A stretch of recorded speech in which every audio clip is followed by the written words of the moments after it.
印度一直在阿瓦迪重型车辆厂生产 T-90S 主战坦克，并不断提高国产化比率。此外，印度政府也一直给陆军施压，要求其采购国产的阿琼2主战坦克，但这遭到了陆军方面的强烈抵制。印度陆军已经将其装备的老式 T-55主战坦克全部退役，早期型号的 T-72M1 也在退役中。客观地说，就新型主战坦克的数量来说，印度装甲部队实力很强，还在不断提升，这对巴基斯坦方面形成了强大压力。巴基斯坦陆军除了还装备有大量的59式主战坦克和美制 M488 等之外，主力是乌克兰制造的 P-80UD 和中巴合作的哈利德。但很明显，即便如此，巴基斯坦陆军的装甲部队依然难以对抗印度陆军。T-90在中东等地的表现十分优异。近日，据英国检视防务周刊报道，社交网站上出现的照片表明巴基斯坦陆军正在测试中国 VT-4主战坦克。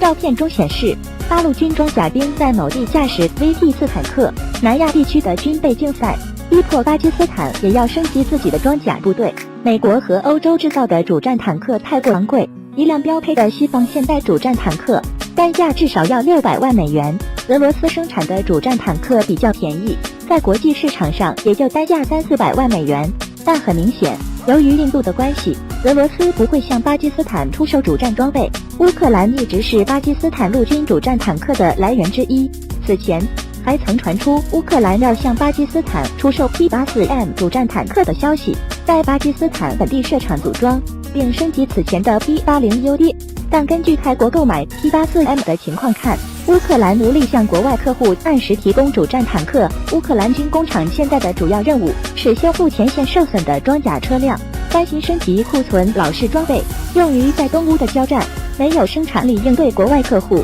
在这种情况下，中国成为了巴基斯坦购买新型主战坦克的唯一来源。不过，需要指出的是，在泰国竞标中，VT-4主战坦克的单价达到了580万美元，比同竞标的俄罗斯 T-90足高出100万美元。这里需要指出的是，中国和泰国关系也一样密切，巴基斯坦估计单价也不会比这个价格低多少。巴基斯坦经济落后，军费短缺，美国已经停止对巴基斯坦的军援，美国的军援也不会用来购买中国武器。至于中东富国，沙特和阿联酋等国近年来财政紧张，没有多余的资金交给自己的小弟，巴基斯坦最终是否会采购 VT-4还真不好说。但愿不要再是5直负10的下场。在测试了5直负10，并将其投入实战应用后，巴基斯坦并没有采购，而是采购了土耳其 T-129、俄罗斯米负35和美国AH1V。